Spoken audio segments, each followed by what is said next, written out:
I don't like this game anymore.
So, it's been a minute. It's been a week since I've last uploaded it.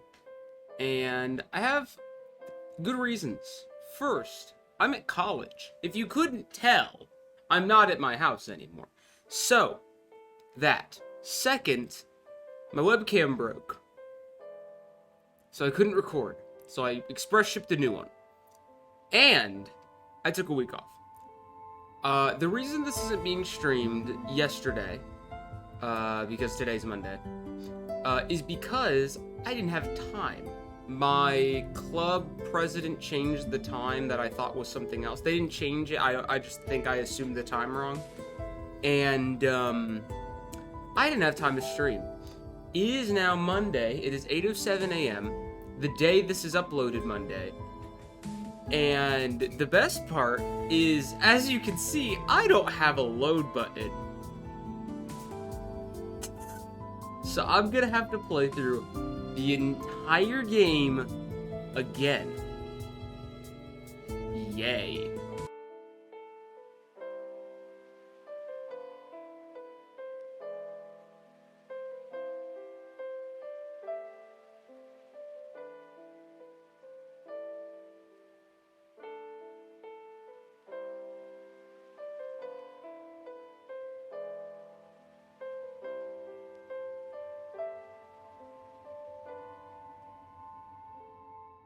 Who do we have?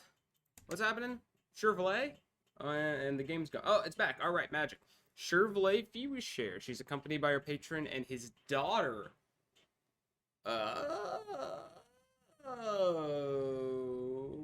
Meet with their partners. Okay. After a rather long journey, Whiteson's car finally arrives at Mentis Frontier Racecourse. Can you be any louder? Robert steps out of the driver's seat and eagerly opens the back door. A soft hand clings to his palm and is followed by captivating strands of curly hair. They sway lightly in the breeze and settle quietly on the lapel of the owner's collar. Like walking straight out of a painting, a pale and frail-looking girl steps out of the car. A heavy scarf wraps tightly around her thin shoulders, as if holding her very existence together. Lagarde gets out of the car behind her, holding her hand to make room for Shervlette to leave the car. Bertie, still dizzy? The girl shakes her head and forces a smile as an answer. The girl shakes her head and barely forms a small smile at Lagarde's words. Shervlette stands behind them, trying not to roll her eyes. Her patron is a perfect gentleman, except when his daughter is around. His attention is always glued to her, as if others don't exist, which of course he won't admit. Shervlette has little sympathy for the sickly girl who has been spoiled to death. This girl knows how to please men, though not jealous of the skill. Shervlette finds the girl's manners, shyness, and frailty hard to appreciate. If Rorty had been born where I was, she may not have survived childhood, Shervlette thought coldly. But in any case, Lagarde wouldn't bring them all to such a remote place on a whim. Earglow? Why have we come here, Mr. Whiteson? For your show, dear Shervlette. We need to meet up with our co-operators. Confused, Shervlette keeps her smile and drops the subject. What help do they need? She has no clue. But Lagarde is not a man of exaggeration. Shervlette trusts him and know he has a plan they must follow. Line. Is this your first time here? No need to worry, and enjoy the race with Rorty. Rorty raises her eyes and smiles at Shervlette, but only gets a disinterested nod in return. A waiter greets them at the entrance as they follow him towards the box office. Yellow Namvella Star. Please, this way, ladies and gentlemen. The race will start in about an hour. Do you want to bet? All of our horses are exceptional. Each of them has a chance to be the winner. I ring too, Jang. Which one do you like? Nori Giant or Thunder? As the waiter chatters on, Lagarde pulls out a brochure and turns to Rorty with a smile. The girl hesitates for a moment, then points shyly to a name on the left. Svenchen. Leaflet. Bet 300 Thil on Thunder from Kajan. Shervlette's jaw drops. She hides her face behind her fan, shocked at the amount of money Lagarde is dropping on a mere horse. The concept of betting on animals isn't new to her. The girl raised in the slums, but betting a drink on a chicken can't compare to the small fortune Lagarde put down. After taking the bet, Lagarde looks calm, with neither gambler's trepidation nor the pain of having just spent so much. Shervlette grows worried as they weave through the crowd. What happened to making her a star? Surely gambling wasn't Lagarde's answer to her problems. However, once they're behind to the Crimson Wooden Gate, Shervlette's swept up in the excitement of it all. The cheers instantly overwhelm the four people. There are thousands of seats around an oval-shaped track, and they're almost full. The shrieks and high trumpets become frenzied sea. When the bang of the gun sounds and its powder dissipates on the racecourse, famous horses of various colors gallop forward. The cheers and jeers from the crowd send her heart fluttering. Never in her wildest dreams did Shervlette imagine she'd see something so grand. Her gaze falls on Lagarde Whiteson, who is also in a well-tailored suit. He looks upon the race with disinterest. But in Shervlette's eyes, she's gazing at perfection. It's Lagarde's guiding hand that'll lead her to be a queen. Mr. Whiteson? Before she can finish her sentence, she feels an icy Before she can finish her sentence, she feels an icy glare coming from the section below them. Shervlette shifts her eyes, careful not to make a scene. She stares at the expressionless face of a very tall and strong man. Oxai. Took you long enough. Rob's voice is chipper, highly unusual, before Lagarde speaks. Rorty, however, is still watching the track intently. The man below makes his way to the trio section, his gaze never leaving hers. Shervlette keeps her facade, but tenses as he comes closer. It's morning. Who is this man? Allah? This is... Shervlette looks to her savior. He gives her a small smile. Another rarity. Shervlette's nervousness skyrockets. She's never been more apprehensive. Those silent green eyes are full of impassioned ruthlessness. Something isn't right. Artran. Shervlette, Rorty, please greet our guest. What? Gleer Warnock. Shervlette observes the man from behind her fan trying to solve the puzzle. Lagarde Whiteson is a rich man and a gentleman. Men like him need muscle that can protect her interest. Judging by his tough appearance, Shervlette guesses Grrr. I want that name now. Guesses Grrr must work for him as a bodyguard or an outright killer. It is a pleasure to meet you, darling. My name is Shervlette. I'm a singer. Rorty doesn't make a sound, only raising her hand shyly and reaching out to Warnock. The tall man takes her hand and gives it a soft... gives it a soft kiss. The pleasure is mine. I've heard great things... That's not his voice. The pleasure is mine. I've heard great things about you from Mr. Whiteson. Shervlette furtively raises an eyebrow. Grrr. Warnock's words make her reassess him. He's not as stupid and disgusting as Rob, who always turns into a hungry animal when facing temptation. In opposition to his rough looks, Grrr. Warnock's manner shows his cultivation and etiquette. Indeed, now come and sit, Grrr. There's something I need to discuss with you. My controller fell, and it's gone. Shervlette and Rorty shift so Grrr and Lagarde can sit beside each other. I heard you took care of the lead singer.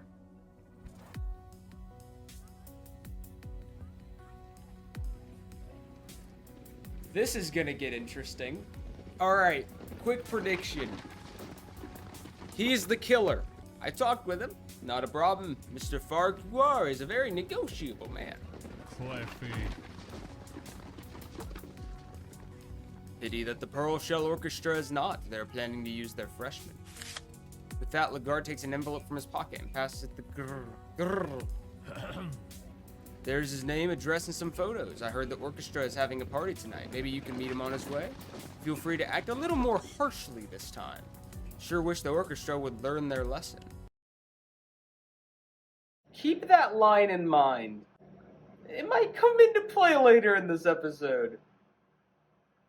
And that's not in a good way.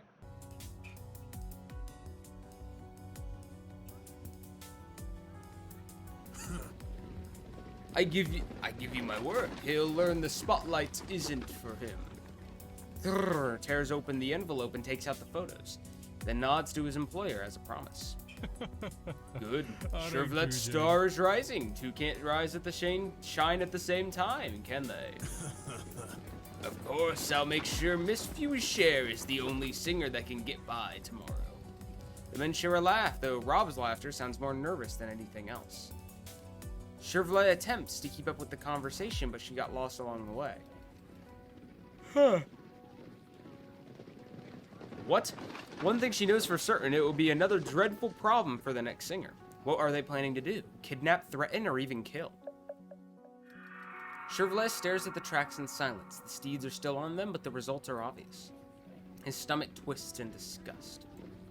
Her stomach. Yes, she wants fame, but she wants to attain it with her own talent. The guard's plan is completely unnecessary. But maybe he is putting in every effort to make sure everything goes well. It reminds her of what he taught her. Song is not the first solution, but a last resort. She needs to bide her time and allow him to create opportunities for her. She's conflicted, but the only thing she can do is squeeze her black pearl necklace and try to conceal her concern by feigning a calm facade instead. A pair of hands wraps hers. It's Rory, whose face is quite close to hers. Rory simply stares at Shervlette with eyes full of sorrow as if worried about her. I'm fine. Rory shakes her head, but when she tries to speak, someone else interrupts her conversation. It is a handsome young man who finally finds his target and shouts to him. Tav! Bro! Lagarde! There you are! Grrr's expression changes as he recognizes the man. That resolute and solemn facade finally cracks. He stands up and pushes the young man into a corner before Staff throws him out for blocking the view. Here you go. What are you doing? What are you doing here, Gal? Where are your manners? I just wanted to greet you in Lagarde! You call this a greeting? It's Mr. Whiteson to you, you idiot! Grrr smacks his brother's head without hesitation. Gall does not fight back, seemingly used to such reactions, and simply rubs his forehead. Mr. Whiteson! And that iron into your brain. Alright, what do you need? I will spare you if you're trying to start something. Of course not! I'm here to inform you that the most recent goods they ordered will be done before Sunday. Finally, Grrr's eyebrows lift. Well done, but take it easy. We've got a new job on our hands. If all goes well, we'll gain some additional materials. Zizi. That's great. I've got this new show I want to, Grrr smacks Gowl on the head before his brother can finish his words. Here you go. Stop fooling around and think about how to earn before how to spend. Ah! Gal clutches his forehead and almost weeps. His brother sighs and ruffles his hair as comfort. You need to grow up soon, Gal. Let's go. I'll take you to Lagarde. Isn't it Mr. Whiteson? Pardon? Nothing? Grrr leaves the topic and drags Gal to Lagarde. Oh boy. Excuse us, this is my younger brother Gal. He's the one who made these goods you ordered. Please forgive his bad manners. Gal is a prop maker you've ever seen, especially for leather and string. Best prop maker. I can't read. Zizi. I'm tearing up. Why? I'm at your service, Mr. Whiteson. The name is Gal Warnock. Here you go. What about the ladies, you idiot? Oh yes, good day, Miss Whiteson and Miss Fewishare. Grrr reminds him in a clenched voice, forcing Gal to make salutations with everyone present. Lagarde looks at the young man with genuine smile. He's always tolerant of young one's impudence. As for the driver, Rob, he's already lost in the horse racing atmosphere. Hello there. The pleasure is mine, Gal. How's it going? We collected all the materials we need to replace the surface of the drum. To ensure the effect, we've preloaded the rest of the string, which has been delivered to the warehouse with the rosin. Also, the used one was destroyed. When it comes to orders, Gal sounds so professional that his personality shines in stark difference. Zizi. It will be finished in 3 days. By the way, I've almost finished the extra precision equipment you ordered in it. It can be delivered to you tomorrow. As for the installation, that's What, enough. Jay? Thank you. Leave the rest to us, please. Easy. Understood. Sweet lady Shervlette, and let's go. We have business elsewhere for now. I know. Stop stomping on me, man. It hurts. Zizi. So, Miss Whiteson, Miss Fewishare, have a good day. Gal does exactly as his brother told him. Rorty and Shervlette nod as they watch them leave the bleachers. As soon as they disappear, Robert complains in a low voice. What weird brothers. They really are, Shervlette thinks to herself. But it doesn't matter. Whatever it takes to get on the stage is worth it. Okay. What Weizen? Mr. Whiteson? Huh? Yes, dear. Schon. Is this gonna work right? I'm going to be a star? Of course, dear. Just wait and watch. I always would. Shervlette understands and nods in response. She turns her attention to the race. The storm is coming. She can feel it.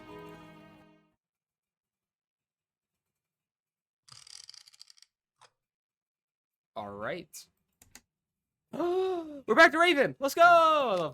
I love him. I love him so much. I love this. I love Raven. He's adorable. I love him. Neo? Rava! Raven, what took you so long? Raven had come from their shared room and barely picked up the receiver when the landlord told him it was Neo's call. When he answers the phone, a stream of complaints and orders assaulted him from the other end. Oh, God. Thank Easters, you haven't left the house yet, huh? Go to my room in the left closet, grab the fourth suit in the right, the one with the purple polka dot ties hung around the collar. I just found the suit and didn't fit. Hurry, the party's about to start, and don't be late. I need to give a speech. Do I need to change? It's fine. What the hell's up with it? Went away again. It's fine. You don't have to do anything. You can just get some grub after the dance. Fine. Well, I'll be there as soon as I can. Thank you, my friend. I owe you one. I don't remember Neo's voice. I'm so sorry. Neo hangs up. Raven heaves a sigh, fumbling 2 coins from his pocket and plunging them into a metal box by the phone while looking at himself in the landlord's mirror. The dark-haired man takes off his usual woolly waistcoat, the slim frame of his shoulders and chest outlined by the suit. He smooths the folds and firmly tucks the knot of his tie to complete the look, but wearing such a fancy outfit leaves him with a funny feeling. The last time he wore a suit was the previous New Year's party. The suit he was wearing was a gift from when he entered the university. Unsurprisingly, considering the extended amount of time he's had with the suit, the material started to stretch out, making it loose-fitting in some areas, while the shoulders and waist areas are still fairly tight. Putting on his long coat, Raven rushes up the stairs. He has to fetch Neo's beautiful suit as directed. Neo's wardrobe is much larger than his, and is crammed from top to bottom with all kinds of clothes. Looking for something in it would make anyone feel like they're caught up in a tornado. The silk clothes rubbing against the other knickknacks, the kind you can usually get from the stalls in the streets. The cloths release a pungent smell, and some aren't even washed, adding a hint of sour to the closet odor. This turbid odor is even more powerful in a confined space. Raven is so put off that he pulls the suit by the hem. The second he finds it, it slams it in the closet.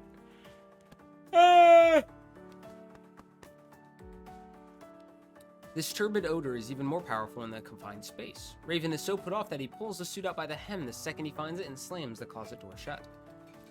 Paper bags for clothes are easy to find. They're all over the room. After Raven drives one and shoves the garment into it, he takes a quick glance at the clock.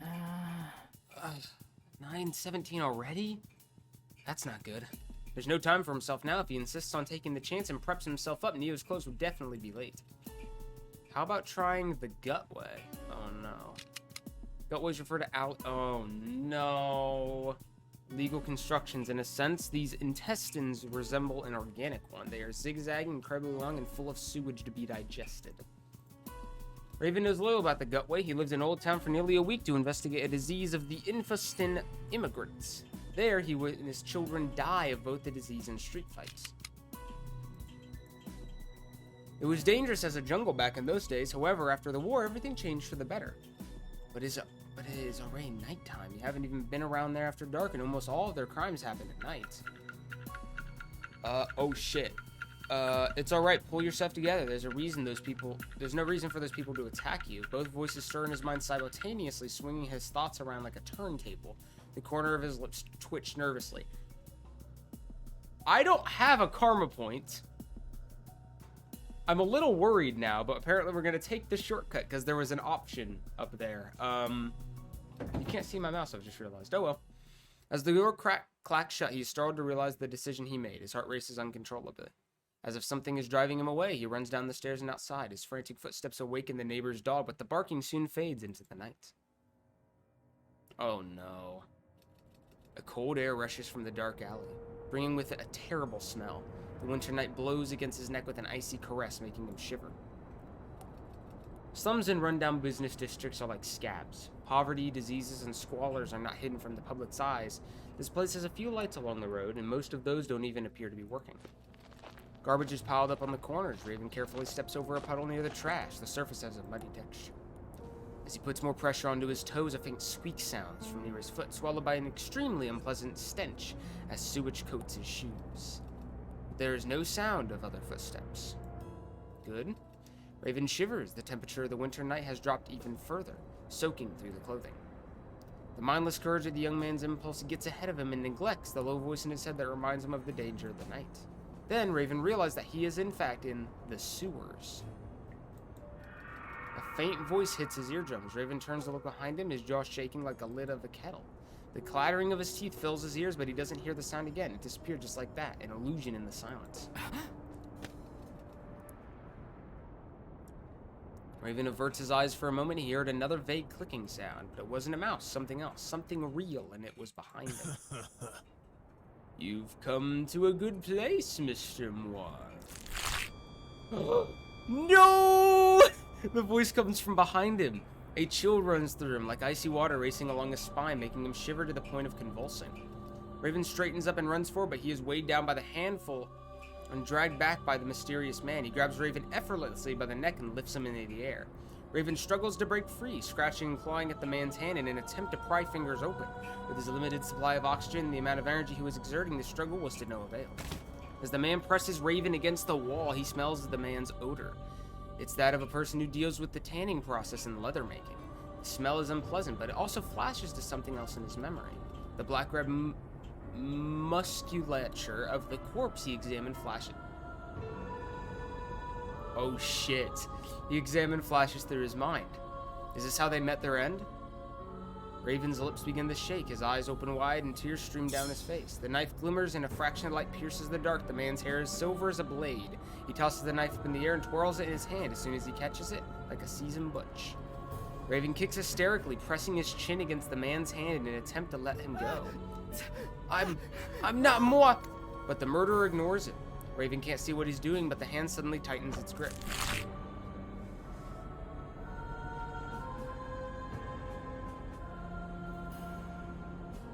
As skilled as it first appeared, the man's hand is quick and steady. The moment the knife slips out of the man's hand and falls, Raven takes a chance and dashes forward, only to feel a cool sensation of metal across his chest, down his stomach in a flash. The epidermis, muscular layer, peritoneum, and visceral peritoneum. Raven wonders why he could have been thinking about such things. Then he hears nothing but his own screams, unsure if they're in his head. The pain makes him instinctively reach out to grab the man's wrists. The pain will soon ease away, and eventually he will feel cold. At least that's what's written in the books. And they didn't lie. The pain quickly fades, leaving a strange warm sensation in his belly. It floats on the surface, growing hotter until it seems to boil. But the icy cold of the metal cannot be ignored. It stirs his insides as the blade freezes into the flesh. His organs surge back to life as sensory neurons resuscitate. Raven gasps for air. Tears pour from his eyes and his teeth clench together. The man keeps staring at him, his expression calm as if wearing a gypsum mask. His eyes glow in the night.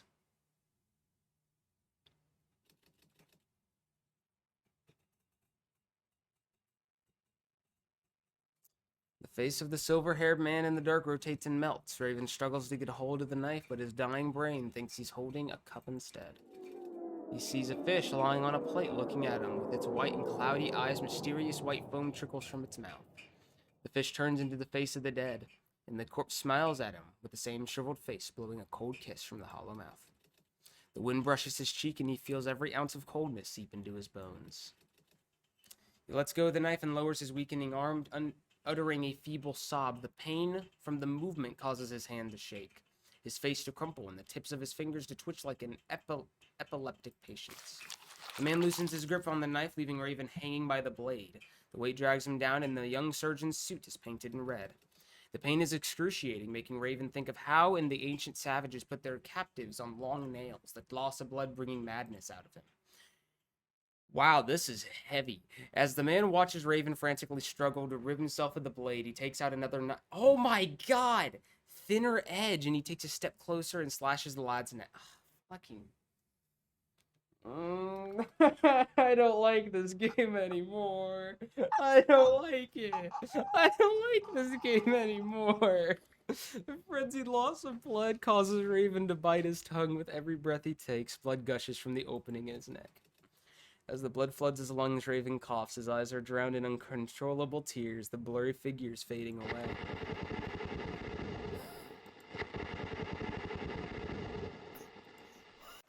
Man pulls the knife out and lets the immobilized youth drop to the ground like a sack, but his victim is not dead, and he hears a faint cry from the throbbing larynx of the dying musician and a pool of blood. He listens with great interest, and then with a heavy step on his neck, accompanied by a muffled click, the boy's spine breaks under the sole of a shoe.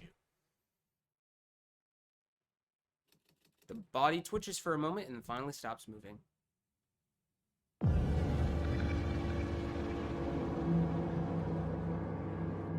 I'm so sad. That's the end. If he dies, it ends. I'm so sad. I'm so sad. Fucking.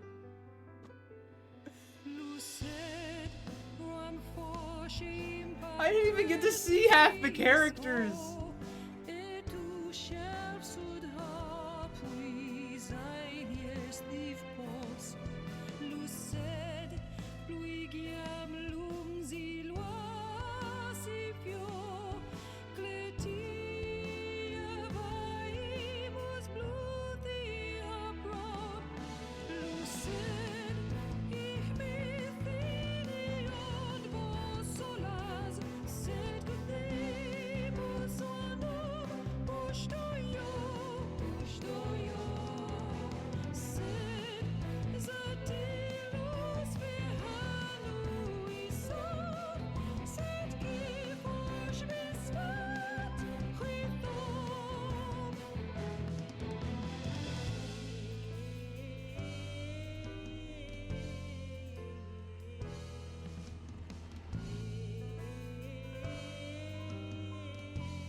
Might be thinking a little bit there.